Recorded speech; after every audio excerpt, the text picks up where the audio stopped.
வத்தல் சாம்பிள் பார்த்தா இறக்குவாங்களாம். சாம்பிள் எடுத்துகிட்டு போயிருக்காங்க.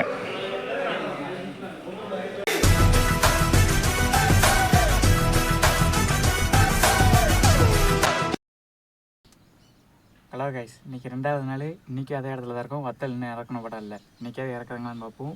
ஏன்னா சாப்பாட்டுக்கு வழி இல்லைங்க.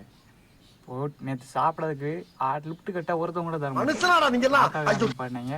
அப் அண்ட் டவுனுக்கு 40 ரூபா, போக 20, வர 20. இங்கே ரூல்ஸ் அதானா 2 கிலோமீட்டருக்கு. பேசாண்ட ஆட்டாவே ஓட்டிகிட்டு போயிடலாம் போல். நல்ல வருமானமாக இருக்குது. லாரி ஓட்டி சம்பாதிச்சதோட ஆட்டா ஓட்டி அழகாக சம்பாதிச்சிட்டு போயிடுறாங்க. பார்ப்போம். மணி 12 ஆகுது. இப்போ தான் வண்டி எடுத்து உள்ளே விட்டுருக்காங்க. பாப்பனோட இருக்காங்களே. வண்டியை எடுக்க போகும் முன்னர் வண்டி கடையில் ஏதாவது விலங்கு இருக்கான்னு பார்க்க வேண்டும். சில குட்டிகளா? ஏய் ஏந்தி போயிட்டு வாங்க. அங்கே வெளியே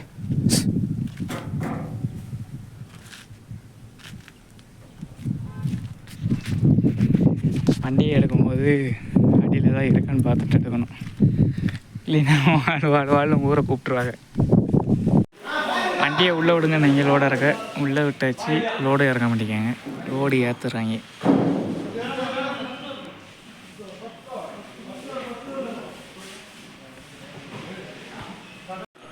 வத்தல் சாம்பிள் பார்த்தா இறக்குவாங்களாம். சாம்பிள் எடுத்துகிட்டு போயிருக்காங்க. சாயங்காலம் 6 மணி 10 நிமிஷம் ஆகுது. காலையில் 11 மணிக்கே போனோன்னா உள்ள இவ்வளோ நேரம் ஆகியிருக்காங்க இறக்குறதுக்கு. போயிட்டு வெயிட்டு போட்டு வந்துருக்காங்க. வெயிட்டு போட்டு வந்திருக்கேன். ஆமாம், இவ்வளோ நேரம் இறக்குறதுக்கு பஞ்சாயத்து பண்ணி இறக்கிருக்கு. இறக்க மாட்டான் நாங்கள். ஏன்னா வத்தல்னால் அவங்களுக்கு மேல் எரியுமா, அதனால் சாயந்தரம் தான் இறக்குவாங்களாம். அப்போனா சாயந்தரமே வண்டி எடுத்து உள்ளே விடுன்ருக்கலாம்ல. நாங்கள் வேறு லோடு பார்க்காம இருந்திருப்போம். வேறு லோடு வேறு பார்த்து வச்சுட்டு அவன் வேறு போனை போட்டு நம்மளை தொந்தரவு எடுத்துட்டான். போயிட்டு உள்ளே கொடுத்துட்டு சரன்னு பறந்து அங்கே வேறு போகணும்.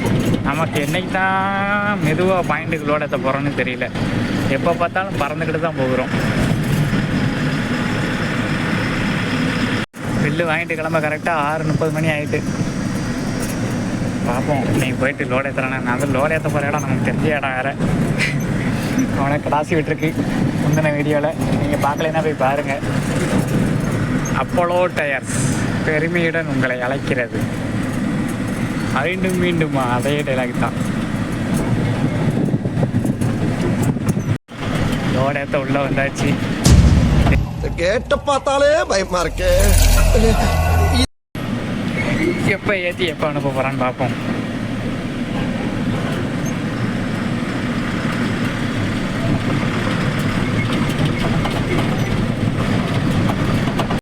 காலை 8 மணி.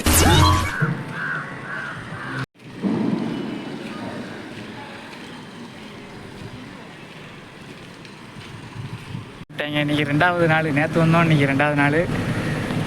இதே பாயிண்ட் தான். நல்ல வேலை வேறு எங்கிட்ட பாயிண்ட் போட்டுருவாங்கன்னு மாட்டேன். இந்த பாயிண்ட்லேயே போட சொல்லிட்டாங்க. 2வது நாள் 4 மணி ஆகுது. வண்டி அழகாக ஜாமுன்னு பாயிண்டில் ரிவர்ஸ் விட்டுட்டு நின்றுட்டுருக்கு. உள்ளே கூப்பிட்டா உள்ளே போய்ட்டு செக் பண்ண வேண்டி தான். இல்லைன்னா இப்போ சாண்டிங்கன்னு உட்காந்துக்கிட வேண்டி தான். ஒரு வழியாக லோடு ஏற்றி முடிச்சாச்சு. சீலை வாங்கிட்டு அப்படியே போயிட்டுருக்குது. போயிட்டு பார்ப்போம் பில்லு எப்போ சார் ஆகுது. சீல் போட்டு செக் பண்ணி அனுப்பிட்டீங்க. நான் வண்டியை ஓரமாக போட்டு சாண்டு கொடுக்க வேண்டியதான். பில்லு போன தடையே 2 மணிக்கு தந்தாங்க விடிய காலையில். இந்த தடை எத்தனை மணி ஆகுதோ பார்ப்போம்.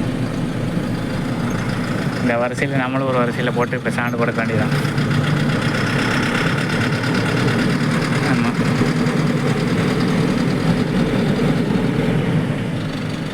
ஒரு வழியாக பில்லு வாங்கிட்டு கிளம்பியாச்சு.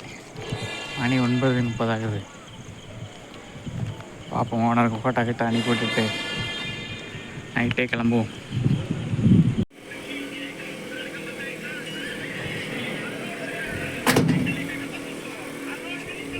மேடம், இது ஆக்ஷன்.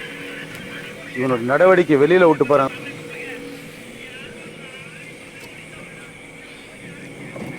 பாருங்க, அவன் நல்ல ஆக்ஷன் பண்ணுவான். எப்போ சொன்னா டைம் 9:50 ஆகுது. கரெக்டாக கிளம்பியாச்சு. இதாண்டா நான் உங்களை சந்திக்கிற கடைசி சந்திப்பு. என்ன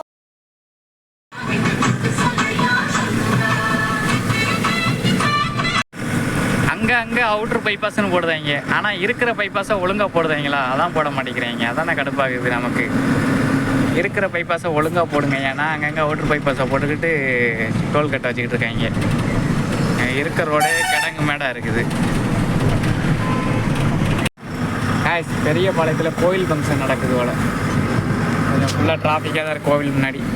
கொஞ்சம் பார்த்து வாங்க எல்லோரும். பெரிய பாளையம் கோயிலில் ஃபங்க்ஷன் நடக்குது. ஏதோ 1 வீக் நடக்கும்னு நினைக்கிறேன். பெரிய பாளையம் தாண்டி பாரத் போல்கில் டீசல் அடிச்சு அப்படியே கிளம்பியாச்சு. நான் சாப்பிடலை, சாப்பிடணும். சாப்பிட்டு கிளம்பினேன். மணி வேறு 10:30 ஆக போகுது. இங்கே கரெக்டாக பெரிய பாளையத்துலேருந்து நம்ம புத்தூர் போவோம்ல, ஆந்திரா புத்தூரில் போய் ஜாயிண்ட் ஆகிற வரைக்கும் இந்த பிரச்சனைலாம் இருக்குது. மொதல் பிரச்சனை என்னென்னா, ஆப்போசிட்டில் வர்ற எல்லாருமே ஹை பீம் தான் யூஸ் பண்ணி வருவாங்க. நம்மளே ஹை பீம் யூஸ் பண்ணி தான் போயிட்டுருக்கோம். இருந்தாலும் ஹை பீம் யூஸ் பண்ணி வர்றதுனால நம்ம டிப்பு பண்ணாலும் அவங்க பண்ண மாட்டேங்கிறாங்க. முக்கால்வாசி பேர் சளிச்சு போயிடுது நமக்கு. ஏன் அப்படி இருக்காங்கன்னு தெரியல. அதே மாதிரி இன்னொரு பிரச்சனை, ரோட்டில் அங்கங்கே இந்த சைடு இந்த இருக்குல்ல சென்டர் மீடியன், அது ஒட்டினாப்புல மாடு படுத்து கிடக்கும். நம்ம பார்த்து கொஞ்சம் முன்னெச்சரிக்கை பார்த்தே வரணும். அதே மாதிரி வேகத்தடை திருதுப்புன்னு எங்கேனாலும் வந்து தெளியும். வேகத்தடை அங்கங்கே இருக்கும். அதே மாதிரி அதுவும் ஒரு பிரச்சனை. நம்ம தான் பார்த்து சரியாக கவனமாக இல்லைன்னா கெட்டு உடஞ்சி போயிடும். இந்த 53 கிலோமீட்டர் பாஸ் பண்ணிக்கிட்டே போதும். அடுத்து கூட திருப்பதி ரோட்டு கூட கொஞ்சம் நல்லாயிருக்கும். கொஞ்சம் டேமேஜாக இருக்கும். அதுவும் டேமேஜ் தான் இருந்தாலும் நல்லா பாஸ் ஆகிரும். கொஞ்சம் இதை மட்டும் கொஞ்சம் கிடக்கிறது கொஞ்சம் சிரமமாக இருக்கும். அவ்வளோதான். இந்த 53 கிலோமீட்டர். ஊத்துக்கோட்டை வந்து சாப்பாடு வாங்கியாச்சு. மணி 11 மணி கரெக்டாக. சாப்பாடு இனிமேல் சாப்பாடை பத்தி பேசினா வாய் இருக்காது.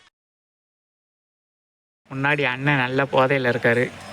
எந்த வண்டி போனாலும் லிஃப்ட்டு கேட்காரு. நம்ம வண்டி ஸ்டார்ட் பண்ணால் நம்மகிட்ட வந்து அலப்பறை பண்ணிகிட்டு இருப்பார். நல்ல சரக்கா போட்டுட்டு டிரைவர் தான் யூனிஃபார்ம் தான் போட்டிருக்காரு. இருந்தாலும் சரக்கை போட்டு லம்பாடி பண்ணிகிட்ருக்காரு. அவர் ஏரியாவான். அவ்வளோதான், பெசாண்டு படுத்துட்டார். நம்ம கிளம்ப வேண்டியதான். நம்ம ரூட்டு கிளியர். ஹலோ காய், இப்போ நம்ம வடக்கு நண்பர் கூட பின்தொடர்ந்து போய்கிட்டு இருக்கோம். ஆமாம், சாப்பாடு பார்சல் வாங்கிட்டு இருந்து சாப்பிடலாண்ணா. வண்டி நிப்பாட்டுறதுக்கு தோதையை வர மாட்டேங்குது இடம். இந்த சிங்கிள் ரோட்டில் எங்கிட்ட கூட்டி நிப்பாட்டேன். நான் எங்கிட்ட நிப்பாட்டலான்னு பார்த்துட்டு இருக்கேன். எங்கிட்ட நிப்பாட்ட தோதையை வர மாட்டேங்குது. வடக்கு நண்பர் கூடயே போய்கிட்டு இருக்கேன்.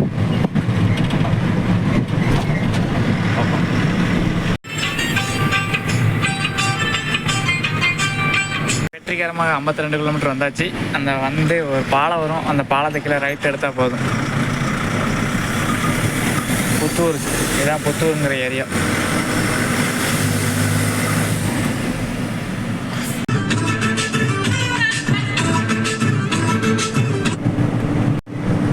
புத்தூர் கழிச்சு வந்ததுக்கப்புறம் இந்த பைபாஸ் ஏறினதும் நல்ல ஒரு டவுன் வரும். அந்த டவுனில் எல்லோரும் அப்படியே வந்துடக்கூடாது. இந்த ஒரு டோல் வரும் பாருங்கள். அந்த டோல்கட்டுக்கு முன்னாடி சரியான வேகத்தடை போட்டு வச்சுருப்பான். எல்லாம் ஸ்பீடு கம்மி பண்ணியே வாங்க. இங்கே வந்து பக்கத்தில் வந்து பிரேக் குத்துனீங்கன்னா பின்னாடி வர்றோம் உங்களை குத்திடுவான். கொஞ்சம் கவனம் தேவை.